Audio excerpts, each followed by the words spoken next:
Hello, everybody. Welcome this evening to the GMAN recaps. We've just had week 7 of the season in the ReBBL leagues, and my name is Fatin. I'm joined this evening by Viking Cop. Hello, Viking Cop. Hello guys, good evening. And also Infinite Pink. Hello, Infinite Pink. Hey there, nice to be here. So, the plan is this evening we're going to be having a look through. We've had loads. What a week it's been. We've had loads of suggestions from our viewers in Discord for some real highlights, and we've been having a look at a few of them, and we're going to show you some of the highlights from some cracking games that went on. Some of these descriptions do look ridiculous. So some bullshit, yeah. So that should be pretty fun. We're also going to start off by having a look through Divisions 1, 2 and 3, but we're not going to do it in quite as much detail. Because it's a halfway point, we're just going to take a little stock of the leagues and see how things are going. Before we do that, I'd like to check in on our little team here. How's it been going for you, Viking Cop? How's Division 1 faring under your leadership? No news, good news. I take it. I got a crazy game against the Sage. It was one of the most expected games from my side to play this season. I wanted my revenge on my mentor because I have to say here and in front of everyone that if I'm leading the GMAN 1, it's not because I'm super clever and super amazing player, but it's because I've been watching Sage play for over a year and I've learned a lot from him. This is like listening to an Oscars acceptance speech. Yeah, it's not my merit, it's his merit, but well, the press is mine, you know.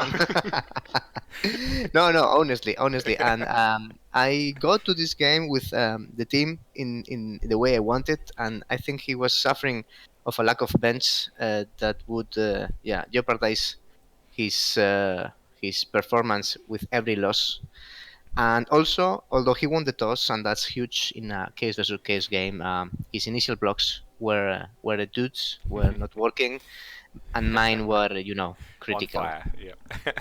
Yeah. I have to say, I was playing my GMAN 1 game at exactly the same time as you, and me and Kidrus, maybe 15, 20 minutes ahead actually. And during each of our turns, we were second screening your game with Sage on Twitch, so we were just keeping an eye on what was going on. So it was quite exciting as well. So yeah, well done, Viking. Good stuff. So that leaves you top.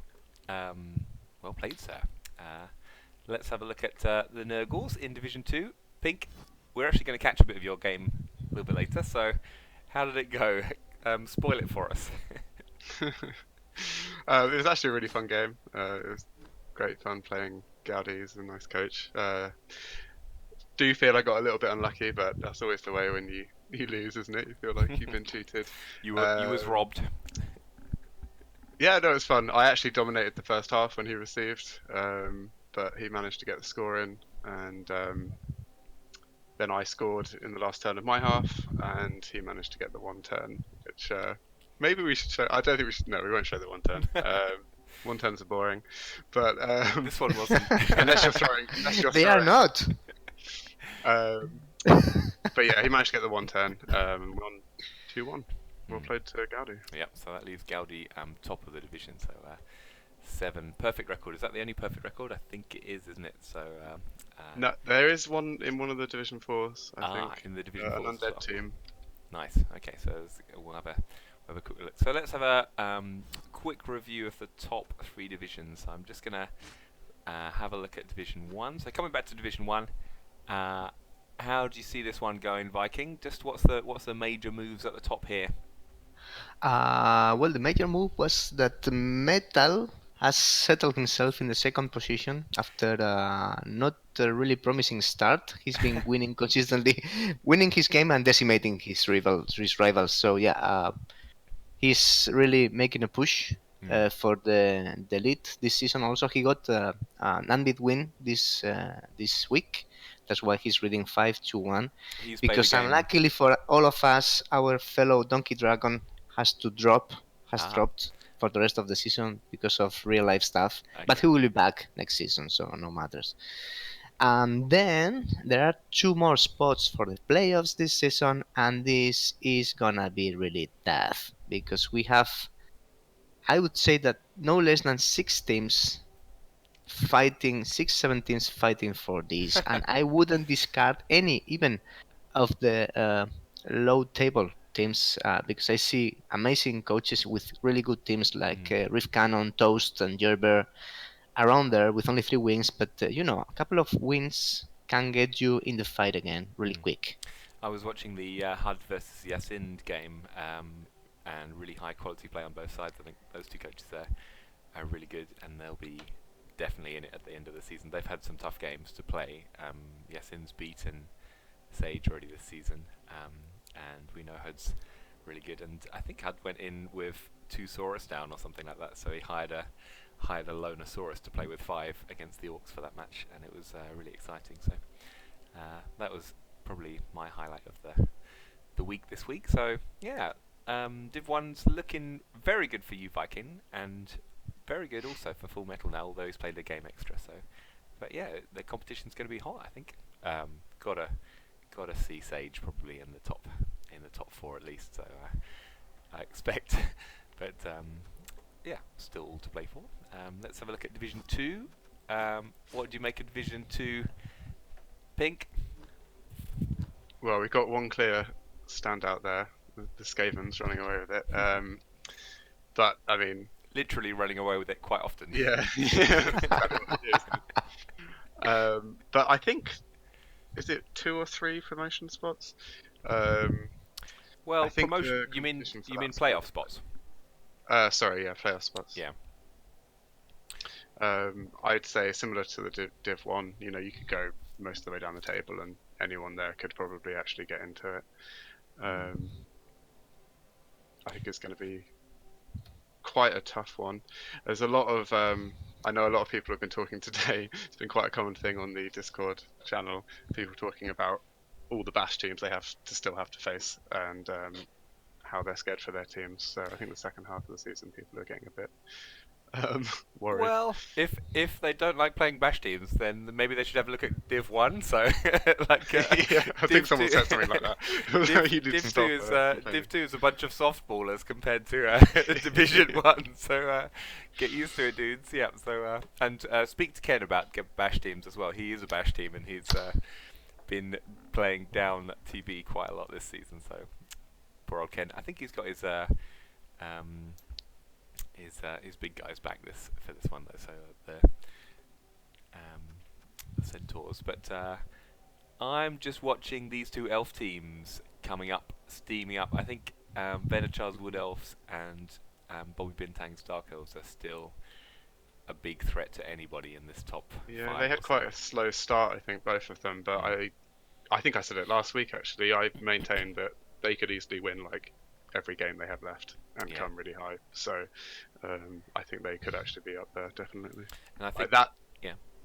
I was gonna say that Wood Elf team high sales. That's some pretty scary stuff there. Still pretty crazy, and you have to feel for Crow Dog. I think I saw some Discord chat earlier this afternoon saying he was wondering whether to re-roll. I think he's lost a lot of his team. He's lost like both ghouls, a white, a werewolf in the last 3. Where am I looking here? Where is he? Crow Dog.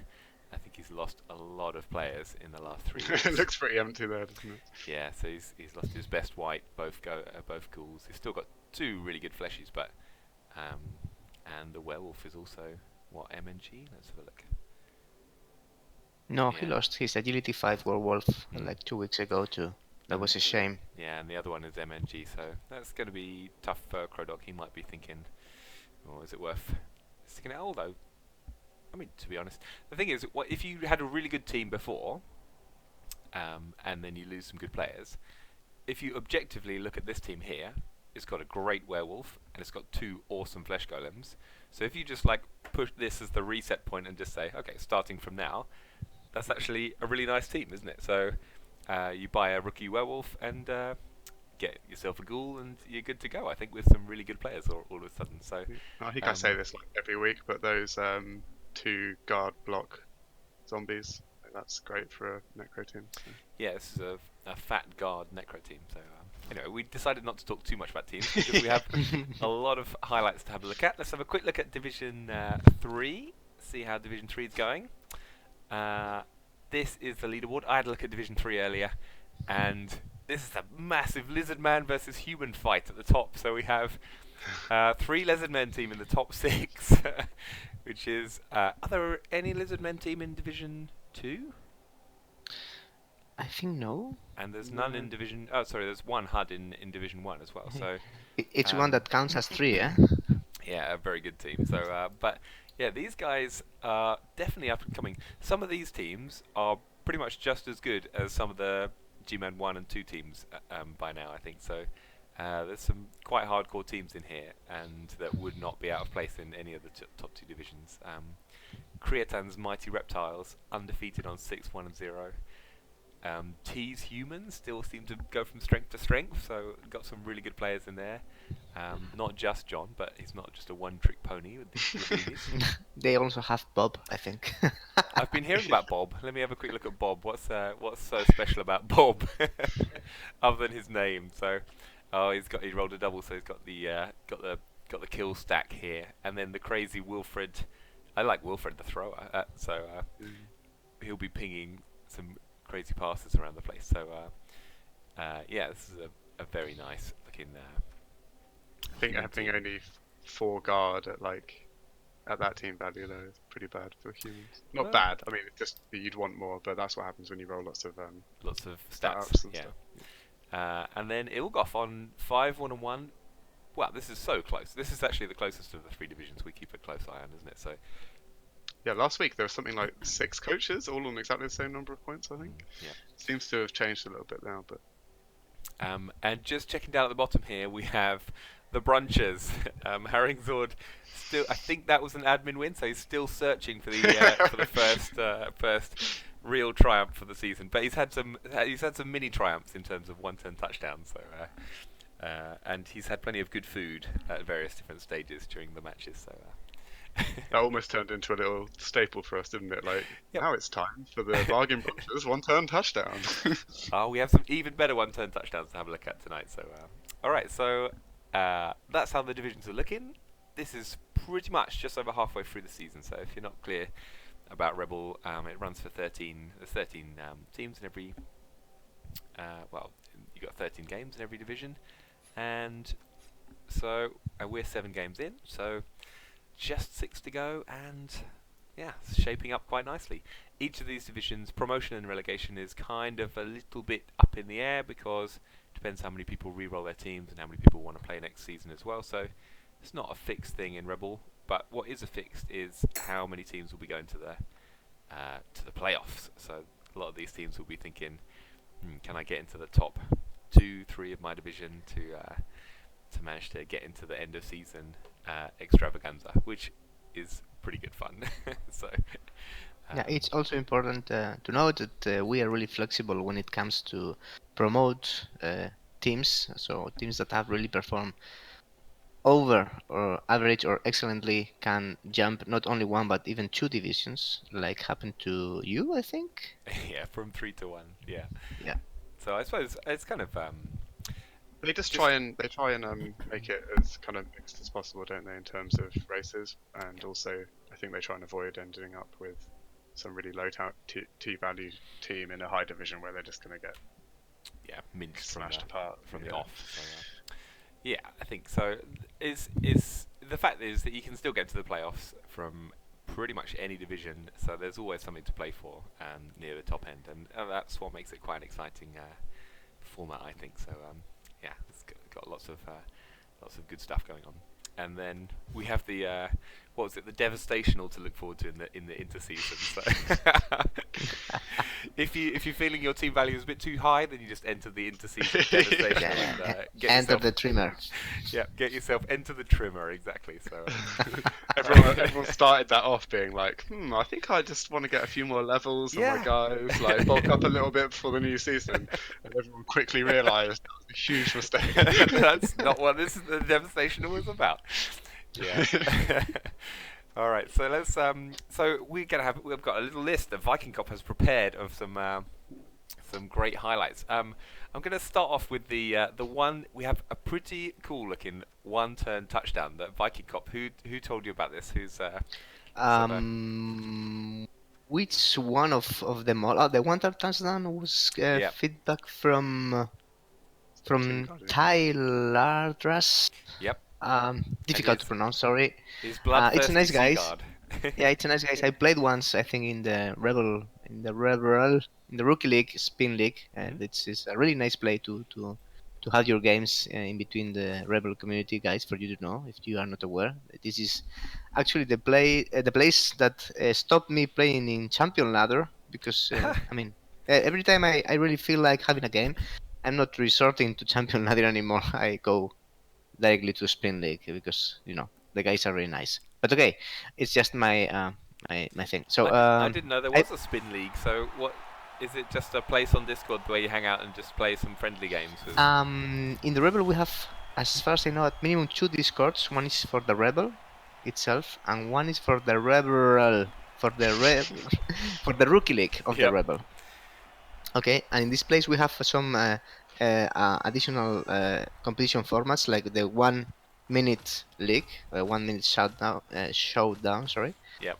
that I play into. That is very funny because you have to play your turns in just 1 minute, and it's like kind of hectic and super crazy. And also we have a spin league similar to the champion ladder. You go there and you type in Discord, I'm looking for a game. Anybody willing to play? I have this kind of team. Most of the people, most of the time, people reply and saying, "Hey, yes, I would like to play. I have this and this team. What you like to play against? Okay, let's play this and this. Okay." Then they spin and they play the game. It's as Okay. easy as that. So you can And kind of it's a good way to play a game with people that that are going to be nice guys, cool guys. So nobody is going to be really offensive. Nobody's going to drop down in the middle of the game. And it's usually also a nice chat to have with the guys, so I enjoy it a lot. yep. Oh well, I might check it out then. Get a few extra games in. So so I just fast forward this. We're looking at turn 15 here. So both the scores in this game happen right at the end here. The Khemri managed to equalise to 1-1. That leaves the Elves with a one-turn shot on turn 16. Now I haven't watched this, but when I do look at three three Tomb Guardians on the line. Let's just switch the view to the elf coach here. 3 Tomb Guardians on the line, a full backfield stretch, so he's going to have to make some dodges if he gets anywhere. What is Yeah, he which are doing the here? which are the skills for this team? Okay, there are guarders. There's a guarder at least. Okay, that's a good positioning from the Cambry coach. At least seems to be at least. Well, The only thing that can be good if you're defending a one-turn touchdown is to have a gap in between each of your guys on the LOS. I don't know how it will play out here, but a lot that can make it harder for them to get the pushes they need. Okay, I think The I gaps think I know how he did it. okay. I mean, I've seen this play before. I'm going to bet on a blitz against the skeleton that is behind the Tomb Guardians, Uh-huh. Filling in a and it gap. will set a chain push against one of these Tomb Guardians, and maybe one of the got sidestep. catchers with sidestep can get advantage of that and gain one square. Okay, I'm just speaking out of my mind, but that's my bet. He hasn't got any sidestep, so but I think Okay. a blitz on the skeleton might be an idea. Let's have a look. I mean, he's got a strong arm thrower here, so he should be able to get the ball to someone. But well, let's see how the one-turner goes. It's gonna actually. I'm not quite sure why this skeleton is here. Is it to prevent fouling? Maybe just a sort of like because you're right, I guess you could chain push the skeleton onto one of these Khemri and then into one of these slots here. So here he goes. He has kick also, so that makes things even harder for the Yeah. elves. Of course, a high kick helps a little bit, Mhm. and a good thrower picking the ball. Okay, let's see. Oh, that was unexpected. Yeah, I wasn't expecting. That was unexpected. Okay, so he has a 1 dice block on this guy here. Remember, he's only got 1, 2, 3, 4, 6, 7, 8, 9 players. 1D block, Works. but it's a POW. So now what? Yeah, usually you're looking for a push there. Oh, look at this. Nice. Get a Look hand at off. this. It's No, very no. nice. Okay, so It's he, a red dice. Oh, come on. he goes for a red dice. But all Amazing. he needed there was... A push. he needed a push or POW, yeah, I guess. And he Look goes... at this. Oh, very Awesome. nice. This is Yeah. beautiful. This is plainly beautiful. Who's the name of the coach? This is Tiladerhas. Congratulations, mate. This Very is nice. extremely beautiful. Yeah, so... did he use a reroll at any point there? I don't think he did he? I've not seen it. I didn't even see whether he actually had rerolls, but that was pretty awesome. So pushing or red dicing Kemri, it's interesting because he was obviously going for the push the Kemri into his own half plan, but when that failed, he managed to fill in some gaps around the back there.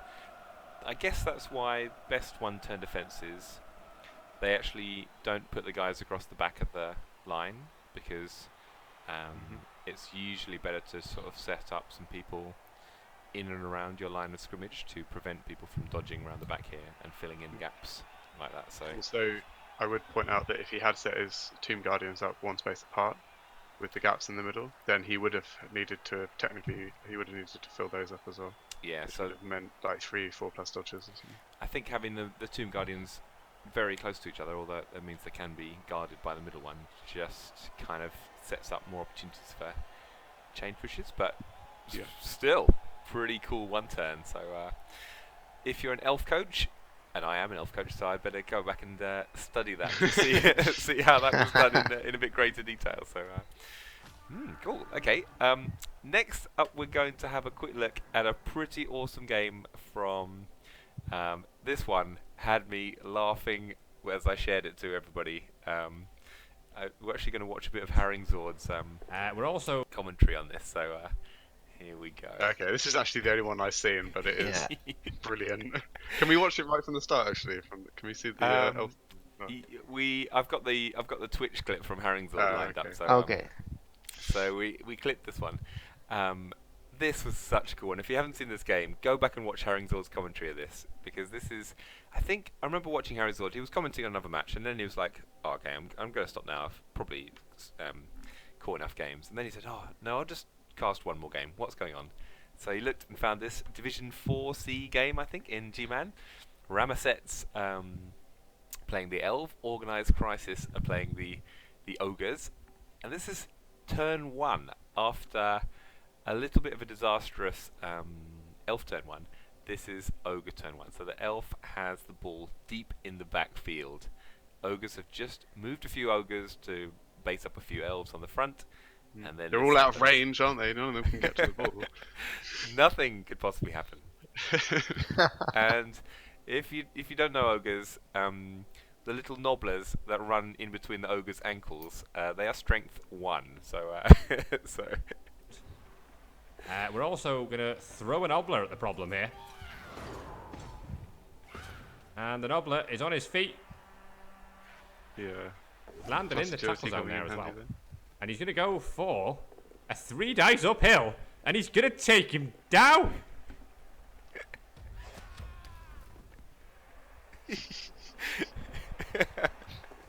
Oh, and then he fails the GFI. What am I watching? It's another one. I love it. So this was turn 1 of the Ogre turn. I'm not sure I've never played ogres, so I don't know what the best way of playing them is. But that has got to be pretty much the best way of playing them. So Definitely the funnest. chucking a nobbler downfield for a 3 dice. I've never seen a 3 dice uphill block thrown, I think, in any of my games, let alone actually succeed like that. So that is that's a pretty crazy one there. Now, just to update you then, there was a massive series of snakes on part of the elves, and the little nobbler managed to survive. And actually nobody picked up the ball for the next 5 turns in this game. It just stayed pretty much where it was, surrounded by ogres, nobblers and elves who were having some sort of argument. And then I believe Ramesset went on and won the game. So it was Like really, really intense, fast first turn for both teams. Kind of slowed down a little bit. yeah, it was quite exciting. All right, so let's have a quick look. What's next on our little list of? Should we have a quick look at your game, Pink? Yeah, can do. This was Pink's game from. Yeah, because we have at least 3-4 highlights in this game. Pink, tell us a little bit about your game. I was watching the second half, but the first half was pretty interesting as well, wasn't it? So let me just find it for you. Yeah, it was pretty funny actually, the whole thing. So, Gaudi, I won the toss actually, and I chose to defend first. And he just, his first few turns, like his first 2 or 3 turns, he got really unlucky. There was one turn where he double sculled and then did a couple of actions and double sculled again, like halfway through his turn or something. And he was just on the back foot. I'd managed to get to the point where it was looking really dodgy for him. His thrower was alone in his backfield, and I had someone Some in menacing range. pestigores. Yeah, while the rest of the pitch was he was just kind of getting beaten into the ground, and I think that's probably the bit that we should watch. I think it's like turn 4 or 5 or something. Okay, let's get it on to. So this is Pink's Nurgles versus Big- Gaudi's returning and triumphant Skavens. I really like the skin of the elf. Torf is the name? Yeah, the Elfgrass. Who's Elfgrass is that? I think it's not the Nurgle coaches. Elfgrass. Right. Okay, so on the Skaven drive, I'm already seeing quite a lot of stunned and dead Skaven. Yeah, the Beast of Nurgle had a really funny game, rolling both downs and killing Skavens while yes, setting itself down also, but who cares? King She Tubbs. got the job done. So it's turn 4. And how many Skaven are left on the pitch? Let's check. How is King Tubbs prone next to the 6. ball carrier? Oh, he was a go for it in range. So I thought, screw it, I'll try and get him there, and he rolled a 1. Go for it. Did you try and re-roll the loner, or did you not greed No, it? I left it. Probably good. It was like the last action of my turn. I thought, I'll just try and get him on there. It'll make it really difficult for him. Yeah. Okay, so yeah, it's around here. Yeah, from here, I think. So there are like 6 Skaven on the pitch. It's looking a bit dicey.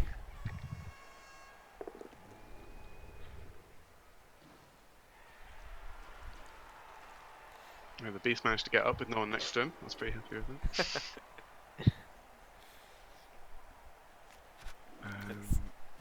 Might want to skip another turn. actually. No, it's okay because this was also interesting. Well, okay, never mind. Okay, so So, you've pretty much. Gaudi Wow. managed to get a scoring threat in the He's got a gutter runner in my end. Yeah. zone. and there Pause comes left. the sacking attempt. It's prone because it failed a go for it, but the armor hold. That's probably a good thing, right? Because, wait, was it in range of being surfed or not? So did he just? It's a side stepper, so Okay. didn't mind. So Pink, what's your thoughts when you get a 2 dice on the ball like this? That I'm going to do everything I can to get the sack. Yeah. Double push, rolled its double skull. But this is what. So I just kind of insta re-rolled that. I didn't really think about it, and I was actually talking to Viking Cop about this at the end. of the game, and I still think probably the reroll was the right choice. But interestingly, if I had just taken the pushes and pushed the thrower back, he wouldn't have had enough movement to get to be in range to throw to the gutter runner in my end zone. So it might have been okay just to go for the push and save the reroll. And in hindsight, I kind of wish maybe I had. I would like to note I positioned this Chaos Warrior within 3 squares of the side of the pitch, so that Disturbing Presence would definitely be there. He couldn't just go to the edge of the pitch and get the throw. Yep. I now that I see it, there was also a play that I don't understand. Is before you went for the sack, you had king taps over there alone doing nothing. Why didn't you even try to move it towards the action at least? I mean, you went for the sack before Well, instead of activating the beast. I guess To be sometimes you honest- wanna see the outcome of the sack first. Like, does he go down or does he not go down? So you wouldn't necessarily expect the double skulls. It's either you take him down or you don't. But so I could understand not doing I it. haven't decided if I wanted to put him back into the fray in the middle of the pitch or if I wanted to move him towards the ball. Hmm. But in hindsight, I probably should have. Either way, I should have moved him first. Yeah. In any case, the reroll was completely. I approve. It was normal. It was a clear shot at the ball with your killer, no less, with the Claw Mighty Blow guy. Yep. So, I mean, Claw is useless against the Skimming Thrower, but okay, it was a good shot. But the Dub Skull was like kind of unlucky. And now, Pink, now have you now memorized what the maximum count of squares that you can throw with a long bomb is? yeah. This was something else I had to confess to the guys after the game is that my knowledge of as a Nurgle coach, my knowledge of throwing is somewhat lacking. No, I never really looked at those tables you can get with the. for you to throwing know, as hard as much. I have a printed table in my desktop, right here. I've got one with saved. Funny enough, I've got one saved as one of my So those quick. let's have a look. This is the longest pass I've ever seen, I think. So here he goes from one end of the pitch. Just Let's count the squares. well, I think it's Thir- it's 13. 5, 6, 7 GFI. GFI will get him one short at the halfway line, and then 1, 2, 3, 4, 5, 6, 7, 8, 9, 10, 11, 12, 13, which is the maximum for a long bomb. So we are going to try to move the ball 22 squares in one turn. Usually you do this with a handoff and a pass, but it's not an option. So there goes. Go on, let's see it then, because I think everyone knows what's going to happen. Oh, go for it. This failed. Rerolled. And So I'm rerolled. licking my lips at this point. In Disturbing Presence. Fucking Skaven. Bullshit! I Yeah. call it bullshit. I think I definitely call bullshit there, so anyway, well played to Gaudi. He saw the only option there and went for it, so that was quite an exciting one, I think so. And Now- And it is worth just pointing out that the only reason he was in that position at all was because his first few turns were really unlucky. Yeah, he got dub skulls into dub skulls, something like that. He got a lot of double skulls, in the first rolls, and he was caught out of position. It was clear. Now it's also nice. The reply from Pink in this game came in this drive, in first half. So he had to score in 3 turns. Is this correct? I Sorry? can see the screen. You have to you got- wanted to equalize before halftime, Oh yeah. and you have like 3 turns, correct, or 4? so you had 3 turns left. The Three. first turn. So, and that's always a challenge when playing an Nurgle team. I mean, because you are not the fastest guy around. I do have a couple of agility 4, which makes it a bit easier. Yeah. And I did get pretty close to it, I think. So second turn, you'd beaten your way up to the middle here, and then So right at the moment, Pink has several scoring threats, and the ball is covered. So the second options for the Skaven are really limited, and he has some chances to equalize. That's very nice. Let's see if Nathel provides him with the dice he needs, as he did with the Skaven. I love these situations where everybody's got a little bit of a shot at doing stuff. He's obviously just wants to mark up. Wrestles down one of your Yeah. scoring threats. I think, yeah, that's all you can do, isn't it?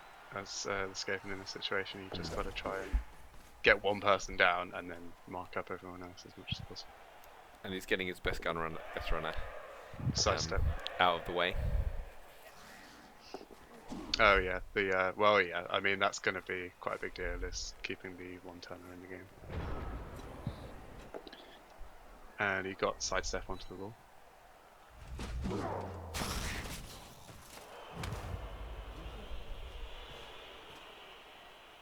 Oh, this guy. Yep. So you I squeeze spent the quite a sidestepper lot- away. Sorry, Pink. I spent quite a lot of time deliberating whether to blitz the gutter runner like I did here, or whether I should have dodged out. And in the Well- end, it didn't matter because I got both down.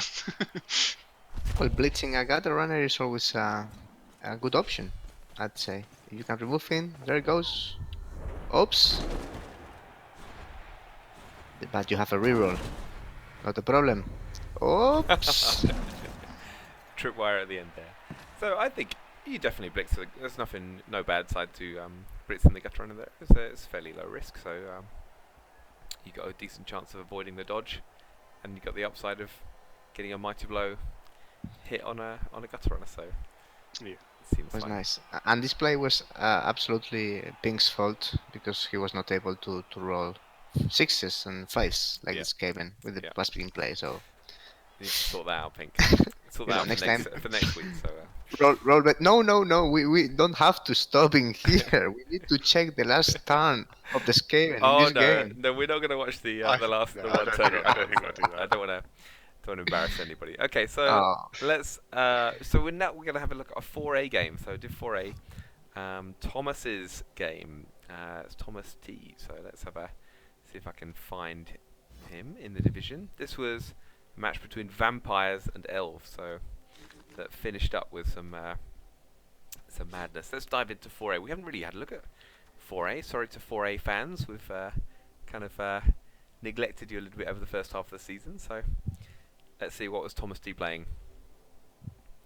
Here we have the Dark Elves, one of my favourites. Up against Lyric's new best friends. Well, who's the vampire coach? Joxy. Oh, this is Joxy's. Okay. Yep. So we're going If- to zoom up to the last couple of turns. Has either of you played much vampires? I have played against vampires for the first couple of times recently. Found them quite interesting. Yeah, I think they look Uh, like a really fun team. Actually, I haven't really played with them yet though. Never played with or against. It's a bit of a nightmare trying to protect the ball, or not. It's really outside of the ordinary trying to cage and advance against a nightmare attack, a vampire attack, because they can just hypnogaze into most cages. So, but It's the plus a side little is, bit like playing against a wizard, I suppose. You need like 2 lines of defense. yeah, you need to do a sort of deep cage rather than the usual just a few men. So it looks like that. Well, that is kind of what the elves look like they're doing here. The vampires not going for much of a blitz. Although the thing is about the vampires, they're all pretty slow. Like the thralls, movement 6, vampires movement 6. So not exactly. Right, vampires managed to get the ball, and then pretty much stick with it in the same place for quite a long time. Not much movement there. Dark Elves have got it back and look like they managed to score in turn 8. So a bit of a topsy-turvy drive for Thomas and his elves. Not an absolute disaster though. And then coming into the second half. So let's just focus on Viking. You were telling me about this star player who dates before. You know a little bit more about. You've been playing Blood Bowl a little bit longer than I have. Tell me about Count Luther von Drakenborg. Luthor is a classic when it comes to star players in Blood Bowl. I mean, he's been kicking ass for 20 years maybe, I'd say. I think more I like don't know. 20,000 years actually. Yeah, of course. He's a really nice star player. You can get him in vampire teams, but not only vampire teams. You can get him also in undead teams, and maybe also I'm not sure in Camry teams. It's an interesting piece. Agility 4, Strength 5, so it makes quite decent ball carrier with also block. No bloodlust, and funnily enough, he has also hypnogaze like the vampires Hmm. and sidestep. That is kind of well fun. Well, the vampires managed to score in 3 turns there, leaving the dark elves with, whoa, a thrall Wow, interception. we've seen an intercept. Now that surely was not part of the plan. He is going for some quick pass to the blitzer for another score to make it 2-1. Let's see what happens over the last sequence of few turns. Okay, so it's 1 each. The elves. Surely they've got to score from here. Where is the ball in there? Ball's up at the top here. On an Agi 5 blitzer. Yeah, you really need to knock him down, don't you? This is still a fairly young Dark Elf team though, so the blitzers, not all the blitzers have got dodge.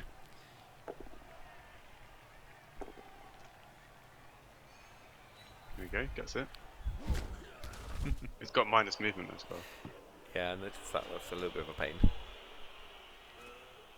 Now this is kind of... So the vampires, although they're outnumbering the elves, they're not defending in any depth at all, so they're defending in a bit of a line. So it means that movement 6 are going to struggle to get all the way back. Not many elves left on the pitch though. What have we got? 1, 2, 3, 4, 5, 6, 7. And he is moving people back now. Yeah. And they got the ball. Okay, everything seems pretty fine for the undead blood Also, sack. you know, have you noticed how many rerolls both teams have got left? No, I don't see it. 0? Yep. So,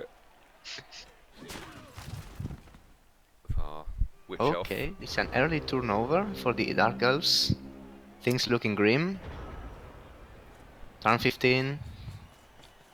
I mean, yeah, you'd be feeling quite confident maybe at this point. Has he got anyone? The vampires now, have they got anyone off the pitch? He's got 10 players on the pitch at the moment, the vampires, so 10 versus 7. Okay. And we're going to make a Tries handoff. a cheeky handoff. Yes. Hypnogaze a guy. Fail it. And then set for scoring threat with a dirty player. Yes! Okay, so he's got 1 turn left off this. He had to move a guy downfield for a scoring threat. So he decided to protect the ball with the vampire. That's okay, wise move. Because it's really hard to break, put down. Strength 4 and cover in a cage. And then he blitzes with the vampire, gets a push. Yeah, that's a nice move from the vampires. This round kick. And He's already handed off, so he just wants to keep it on the vampire there. Okay, so that is the last action in that turn. So now Dark Elves have got 2 turns left. See if they can retrieve the situation from here. Let's have a look. Okay, there comes the elves. It's going to be a 1 dice, isn't it? Looking that way. Oh no. Yep. Has to be 1 dice. It's no reroll. Okay. No block on the ball carrier. Is there? So it's a 50% chance of knocking him down. And it's success. There we are. It's a success. The bounce is not good for the elves. But okay. Okay. Okay, so let's see. Anybody could win at this point. There's still a Yeah. thrall in range. Blitz the Witch Elf off the ball, pick up the ball, do a cheeky vampire throw to the thrall. 3+ catch, dirty player scores. Or you don't even need to blitz the Witch Elf. Okay, the Witch Elf is it's hypnogazed. Yep. So removing his her, sorry, tackle zones means a easy 2+ pickup for any vampire. Also, the ball is based by 3 vampire team players, no less. That's interesting. Hypnogaze the... And the scoring threat is hypnogaze means that he's not able to receive any.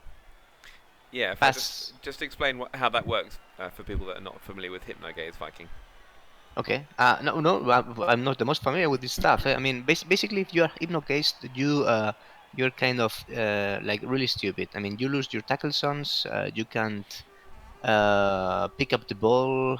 You can't receive a catch, I think.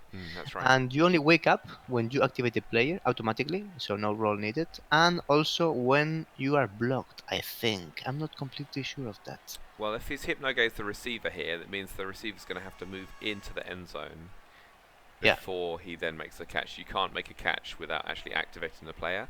And activating the player, if you don't do anything else, will then end that player's turn. So he would have to move this guy into the end zone to make any sort of catch and touchdown with him. So that's quite important. Vampire picks it up with the Agi 4.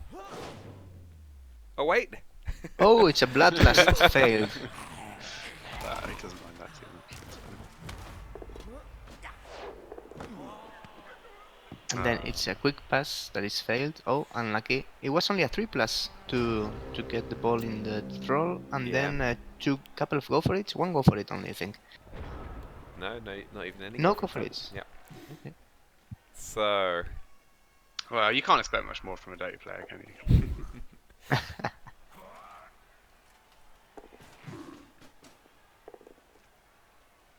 Is that the plus movement blitzer there? yeah, Very nice. nice scatter. Yeah.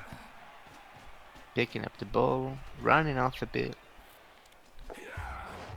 and making this pass. It's a pretty exciting couple of turns at the end there. So, Yeah, it was really nicely played by both coaches. Yeah, I don't think the vampires did anything wrong there. Like, they put loads of tackle zones on the ball, minimised the amount of... did you notice the player's name who received the long bomb at the end? Yes, Kim J. Yeah, firing long bombs at Kim Jong Un was probably quite a good one, I think. So, right, good stuff. Well, that was so recommended to us from Thomas. So thanks, Thomas. That was a bit of Div 4A action. I hope either of those teams are looking good. So that's pretty good stuff. Viking, because I was playing during your match against Sage, I didn't see any of this other than little sort of highlights, and I certainly didn't see any at the beginning. You didn't see any of it. You want a quick summary? We'll have quick look at. Quick summary is turn 1 of the game. Okay, we'll have a jump to If turn you 1. turn 1, you know what is going to happen in the next 15 turns. Turn 1 kind of set the tone for this. Is if not people haven't been keeping an eye on Division 1. Viking Cops, Cornego Carnagers, pretty scary looking Chaos team, but not the scariest looking Chaos team. Who the award goes to the Slaanesh Slaughterers. It is a very intimidating team to line up against. So let's have a quick look at what happened. Turn 1. Notice is that dead guy getting the MVP? Yeah, my dead guy. You. Never like to see that, do you? So. Bah, happens. Yeah. All right. So, yeah, I have lined up against Sage's line of scrimmage earlier in the season, and it wasn't healthy for my team. So let's have a look at the pinks. It's also Corn versus Slan. Oh, It's yeah. quite fluffy also, yes. I liked it. I had not thought about that, but we've got Nurgles. How many Chaos Gods are there? There are 4, aren't there? Cinch is the one that's missing. Where's the blue wizardy type? Well, we have strangeness? a blue Chaos team highlight at the end of this recap, Okay. if we manage to find the game also. Yeah. Okay, so you lost the toss, did you? Yeah, that's bad. Slanish Slaughterers chose to receive. He's That's looking to very beat up bad. your Losing the players. toss against the Sage. I wanted to ask you actually about this, Viking, your defensive setup here, where you have this kind of flat line. Mm-hmm. Do you do that? Because I tend to either, I'll either go and block the sides, which I don't tend to do very often, but or I'll just do the like protect 5 Rule of thing. 5. Rule of 5, yeah. Mm-hmm. I tend to do that. That's my like default defensive setup with pretty much any team because I like having the ability to kind of respond to either side of the pitch, all of that stuff. Do you do this so that if people do get the chance to hit your better players, they have to base more of them and then you get the hits back? Is that kind of the idea? Because obviously the other thing with the rule of 5 is that you make it very difficult for them to hit any of your particularly important players, You whereas you also kind of you got it absolutely right. That's the idea. I've been playing with this new setup for a couple of games against bashy teams. I mean, this is only valid against teams that you know that are going to play very aggressively and want to base and kick and kill your players. So you can't help being blitzed and being blocked when you are defending, especially the first turn, 2 turns. But you can bait him a little bit into coming to your ground and hit, but also be hit back. And that was my gamble here. I set a defense in which he only had 2 clear, easy shots, one to a rookie beast and one to a block guard beast. That I thought it was the one who was going to get killed by his guys, but he was looking for a more juicy target, as you will see. Okay. Yeah, I was going to say, because like I don't normally set up this far back. I like to take advantage of blitzes or something like that by setting up on this line here. But I suppose if you set up this far back, it means that their blitz and anybody assisting the blitz has to come quite a long way forward and could potentially be isolated for a pylon or a foul from the rest of the team. So Basically, you can see that the first blocks made by his Claw Mighty Blow haven't even broken armor. So that's really bad luck for him. It's really poor rolling. Okay, I mean, not even a stun. That's really kind of unexpected. And there it comes. He wants to get. You can pause him this for a moment. He wants to get a juicy target, as I said. He wants to get the Claw Mighty Blow warrior. He's covered in one side by a guard piece, so he can really come from that side. But on the other side, he is covered by a simple rookie goat who is not providing any kind of support. So he just based him with a guard player, this Carlsen player, and went for the kill with his Claw Mighty Blow piling on player. So looking for an early removal. It was a dot because they have both downs, but the grid reroll, got lucky. No breaking, no armor broken, of course, piling on, and armor is broken, but it's only a stun. Okay, so his third turn in terms of damage was really a disaster. you're breathing a big sigh of relief at this point when nothing's been. Yes. Well, I was having fun because I was expecting my team to die. So I was just thinking, okay, let's play my best and see what happens. And then, so my first block was also that I pushed Carlsen out. And then I started looking for a juicy target to blitz and realized that he had already given me one. This guy. That same goat was the best player I could just hit in the face. With my own killer, of course. And let's see if my rolls are better than his and I can get some advantage.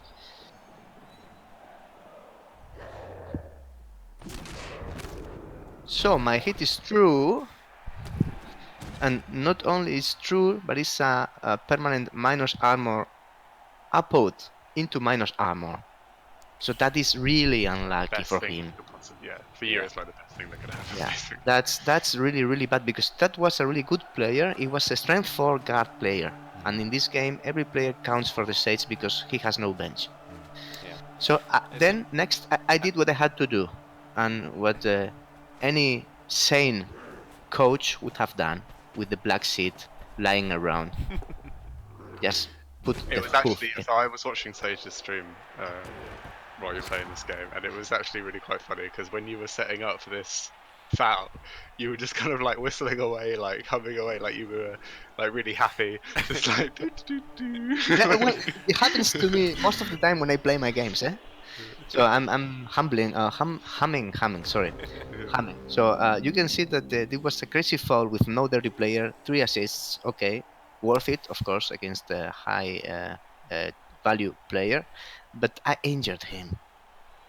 I think So it's two that's. removals in one turn. That's huge. I think I think you have to think about like whether Sage should have expected that, because he's just got his entire team around here, and because you set up over here, he then sent 2 players forward, 1 assist and 1 blitzer. So he's got 2 players isolated from the rest of the team and in base contact, or at least one of them is anyway. So, well, one of them's on the floor, sorry, at the end of his turn. And so if you just blitz away that one guy, you are definitely going to get a good foul on the other one, and you've got a bench of 3, so he should be expecting you to foul. He was. I don't think that he would have been surprised by that. I think he is thinking is when you're playing a matchup like this, you know, 2 like proper heavy bash teams, you need to get an advantage. If you don't start getting the numbers, then it's gonna, you know, if it starts going the other way, whoever gets the numbers advantage first is just gonna snowball from there.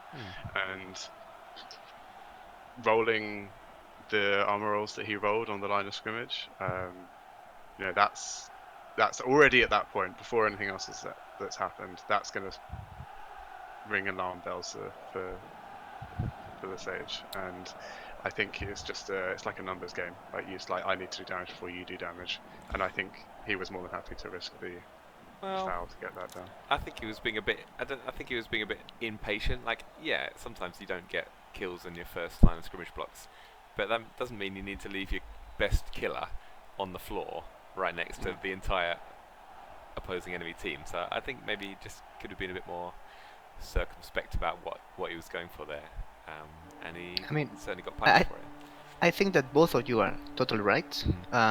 The first rolls in the line of scrimmage were really poor, but I think he should have been more patient. Yeah. He shouldn't have exposed high value players to my guys, because my guys kill as good as theirs, as his. So giving me a clear shot at a high value target like this guard diving tackle plus strength beastman was not the best idea, especially when he had rookies running around. Yeah. Or at least to cover his players, Yeah, and piling on the killer in the middle of my team when he knows that I'm going to foul the snot out of him. Yeah. Was not the best option. Yeah, I think either use your rookies to protect them a little bit, move some rookies up, or try and retreat the blitzer black without piling on, I guess. But anyway, Sage is a lot better than I am, so I think it's just an interesting discussion. I think he might admit there that he look back at that. As Viking has already said, the game kind of just continued in this vein, basically. Yeah, because this is turn 1, this is already 9-10 because I've lost a player to the send-off. But his hits kept being bad for the first 3-4 turns. In the turn 5, he killed one of my rookies straight away. But I mean, it's just a rookie. But I already had removed 2 of his players, like this turn 1. Also, his ball carrier was injured. The ball was in my hands, and then I could score in turn 8. Yeah. Oh well, interesting. I guess this is kind of what happens, what you expect when you play 2 big Claw Mighty Bow Chaos teams. So, but certainly the injury rolls went against Sage on that one. What should we have a look at now, guys? Which one did you want to have a look at, Viking? Sorry? Which match did you want to have a look at next? I'm playing Rift Cannon now. Oh, okay, no. But in terms of reviewing, or you're playing Rift's okay, Rift's okay. Okay, let me see the list. We can keep in Division 1 and go to Pyro's game against Mego, in which, it was kind of interesting. We are going to see a player we've already seen in one of our highlights doing some crazy stuff. All right. Count Luthor has been Count Luthor. has been earning some cash. Let's have a look at So, did you have a word with Pyro before this match then? Yeah. Well, we were having he was being he was interviewing me for the GMAN regular newspaper. Let's say it. The G manual. Yeah. Thank you. I couldn't come up with the name. And yeah, we were chatting after the his questions, and I was encouraging him, to fight for the game, as I always do with any of the coaches of the Rebel. Guys, fight for your games. Keep it up. Keep Anybody it up. who's looking a bit sad, Viking Cop comes along and dishes out some Yes. encouragement. Yes. This shit happens. You know this. This is Blood Bowl. This is rolling dice. Keep fighting. Keep the fight up, and eventually you will succeed. I told you in the first game of the season and second when I also warned you and killed some of your players, and you listened, and now you are 4-0 too. Yep, I took Vikings' advice and Just, cheered up a little bit after my first couple of yeah, defeats guy, this cheer season. up. It's just a game. Have fun. Yeah.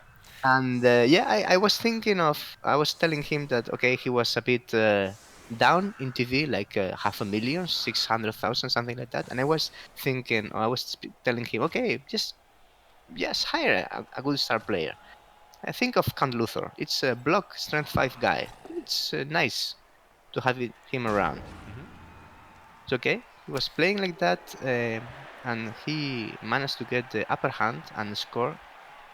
So at some point in the game, and he was defending the 1-0 for a lot of times, I guess, for the entire second half. So he had Wizard, a Chainsaw, and Count Luthor. How much is Count Luthor to buy? Is not one that I've come across. 300 something, almost 400, I think. Okay, so he's one of the more expensive star players, but Strength 5, Agility 4. is Yeah. Hypnogaze also, eh? yeah. So it's probably worth those pennies. Maybe we'll be seeing a bit more of him. I don't know. So fairly safe to assume the dwarfs aren't going to equalise in the remaining turns here. Although, wait, Two hang on a turns. minute. Wait. What am I talking about? Oh wait, yeah. I think I maybe I was correct. Right, in scoring range. This is known as the potato maneuver.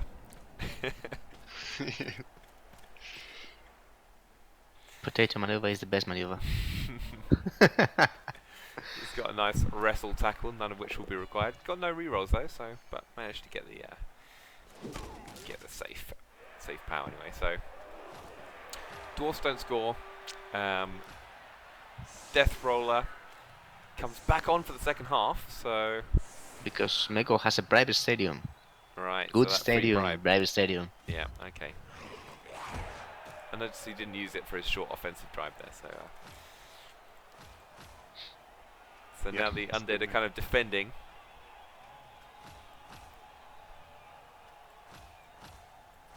It's got to This be is- looking like a potential 1-1 at this point, isn't it?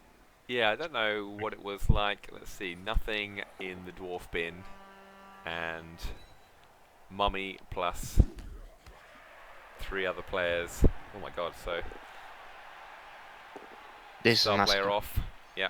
So Is that the chainsaw? chainsaw's off, Mummy's off.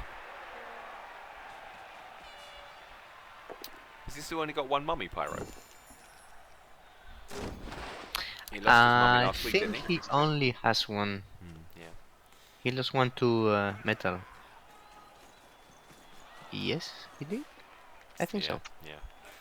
Oh, he's got a rookie now. Maybe he's just bought that after the game. Yeah.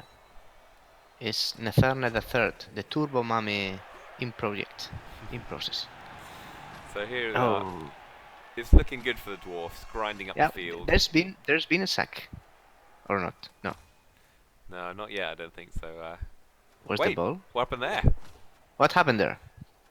That looks like we like to drink. Look at this. This is only halfway through the drive, and he's obviously burned through a lot of rerolls here. So he's on 0 rerolls. That's actually something that is underrated. If you can, even if things are looking bad, if you can just pressure your opponent to make in some dice and then make in some rerolls, this Yeah, I mean, can happen. anything can happen at that point, can't it? All they have to do is get a double skull or something like that. Tripwire. So Yeah. even if the position looks bad for you, the reroll situation, if you've got 3 and he's got none or something like that, then you can still you've still got opportunities for bullshit. And here, And there comes Count Luthor making the job. Block, getting rid of the dwarves and getting the ball. And it's a strength 5 player, so it's going to be hard six for the players, dwarves. 6 players left on the pitch for the undead.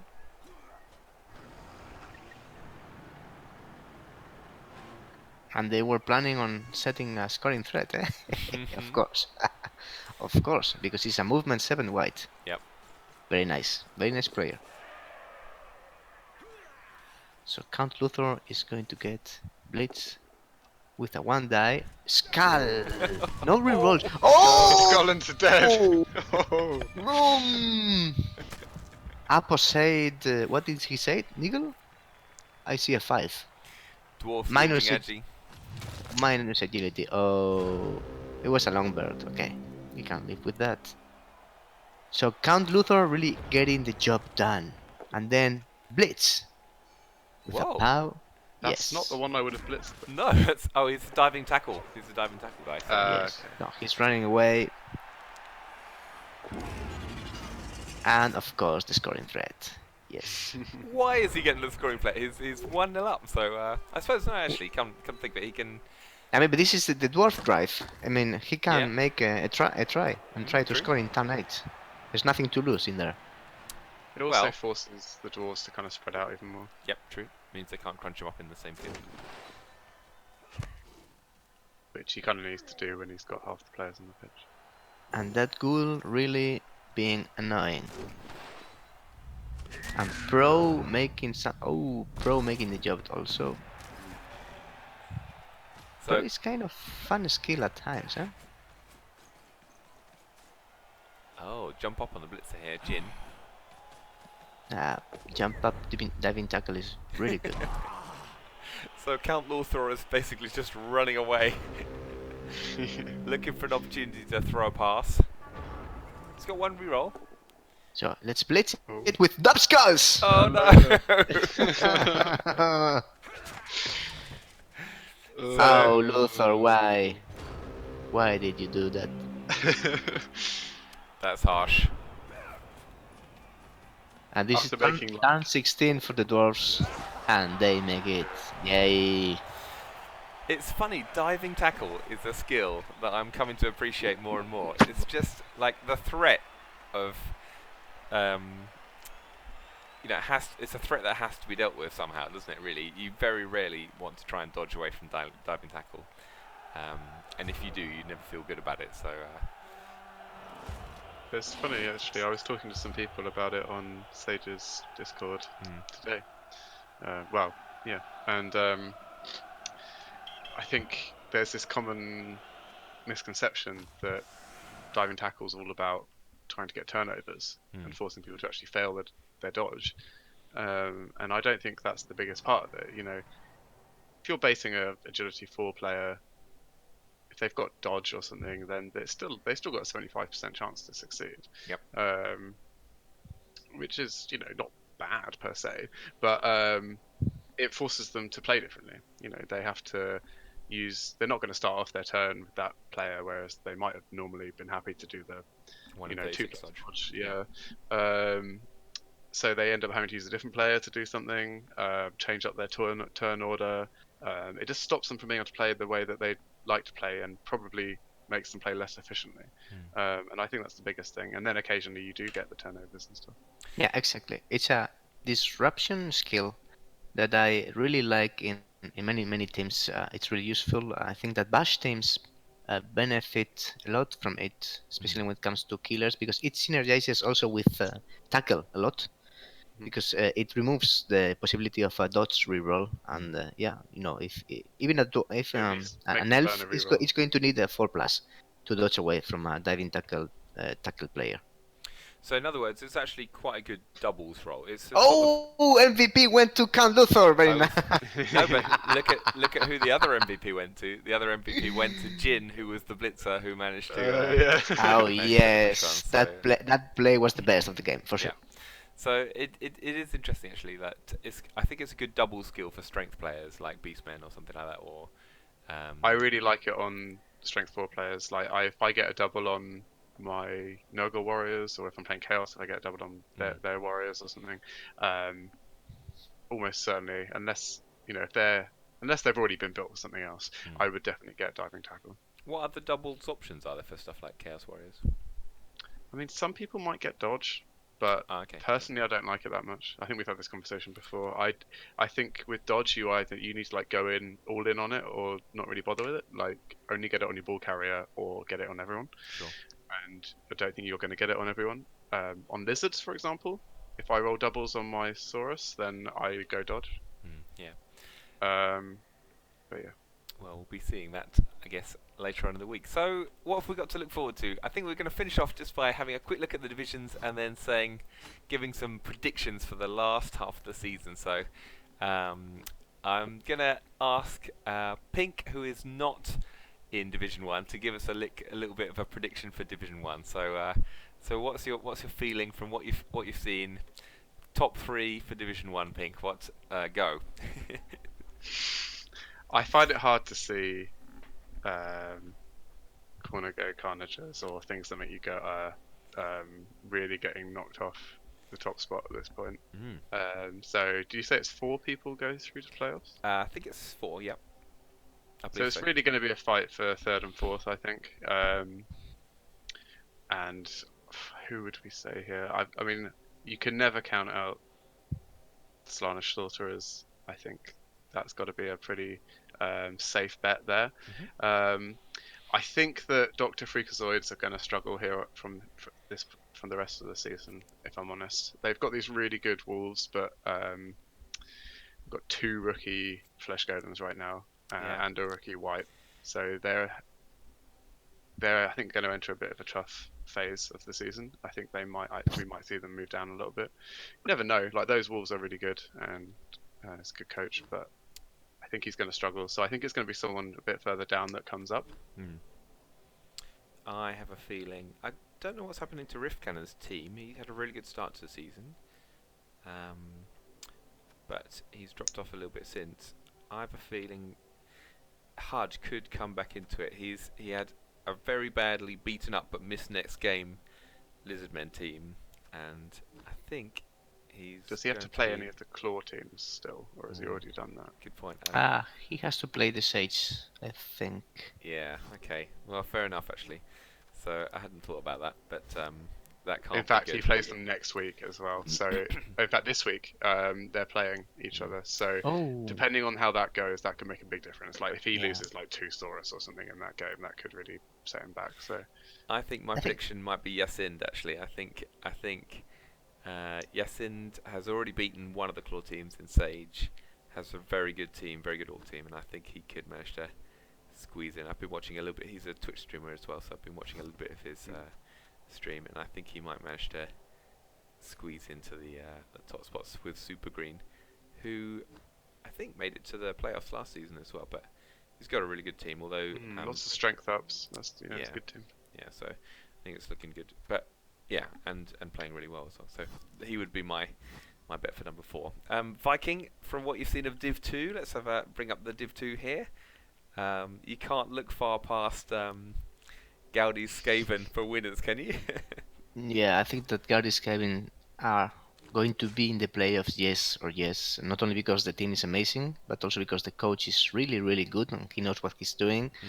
Gaudi was in the playoffs last season, and he lost, if I remember correctly, against Sandune. So I mean, it's also high props to him because an amazing coach like Sandune was needed to stop these crazy rats from going forwards. I'm not completely sure, but I think he lost against him. And then second position is third one, because I think there are 3 playoff spots for Division 2. It's still too early to say. I mean, it's still week 8, and we are mid-season.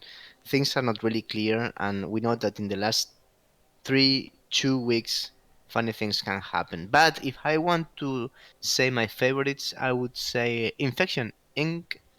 because of Pink doing good business around, unless although he got unlucky in his last game. And then High Sails will be a threat for sure Mm. because they are the one of the best, if not the best, Wood Elf teams around the GMAN. Seven Circles from Zing is doing really well. I really like the concept of this team and the way this coach plays. He's getting rewarded with good results, and I think he will be fighting for the playoff spots. Up to 1850 in the chaos here. So he's developing. This is a really guard heavy sort of team, isn't it? So developing It a looks sort of scary. dominant chaos team. Yeah. I think I've already played him, and I'm quite happy about that. Yeah, because this team's getting better. I agree with you. I think Pink, you're definitely owed a little bit of luck from the last couple of weeks, certainly. So, also, I was just having a look at Bobby's team is up to 1920 TV. So I have not checked out Bobby's team, but this is with some levels still to come. So 1920 Dark Elves. Wow. How are these guys? I'm playing these guys this week, so let's see. Right. So just a lot of good skills. Only 12 men, but yeah, the anything that's got an agility 5 witch elf is always a little bit scary to behold, and a nice mighty blow. That seems a lot of TV though. So 1920 seems pretty expensive for a dark elf team. I'd be wanting to have like a couple more starry looking players. I guess he's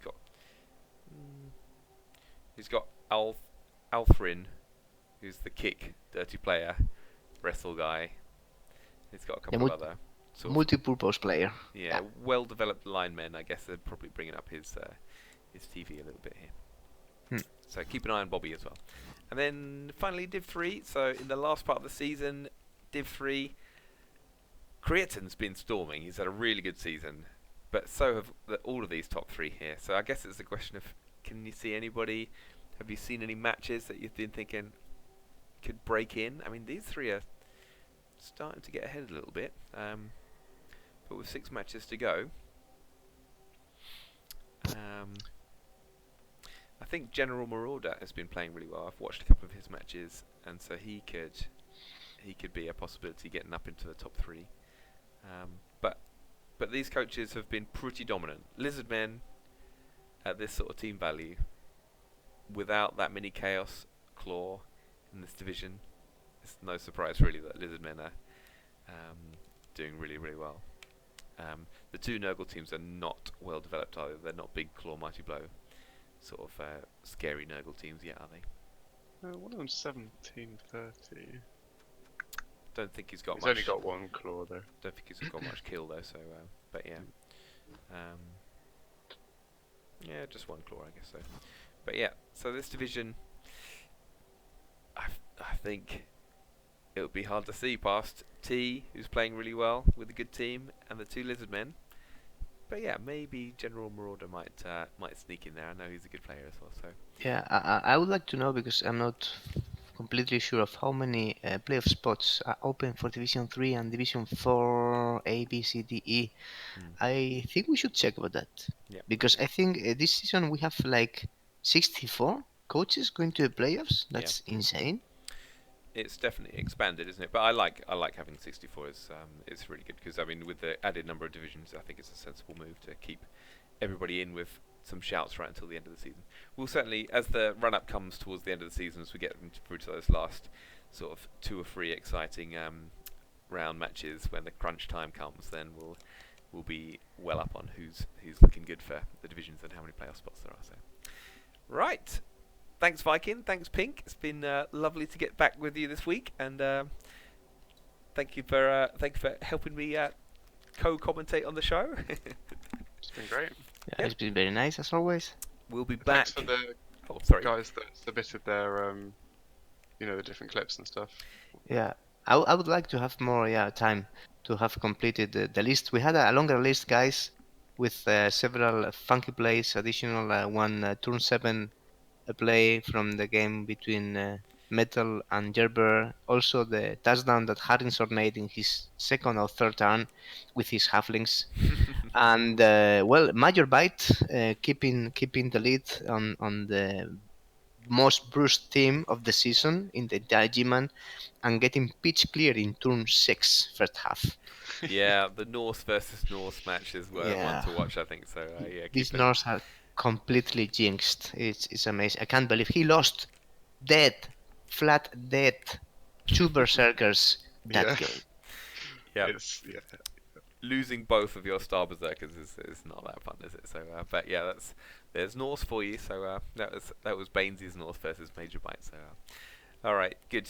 Well, thanks for watching, everybody. I hope you really enjoy your games this week. So good. Listen to Viking Cop's encouragement. If you're having a bit of a tough time, then look towards the great times ahead, and may your dice roll some double powers or something like that. Or actually, all of your nobblers roll triple red dice powers in the future. And get the sack, yeah. And go for those turn one sacks with your ogre team. All right, have a good week, everybody. Thanks, Viking. Thanks, Pink. I've been Fatten, and yeah, see you next week. All right, cool. That was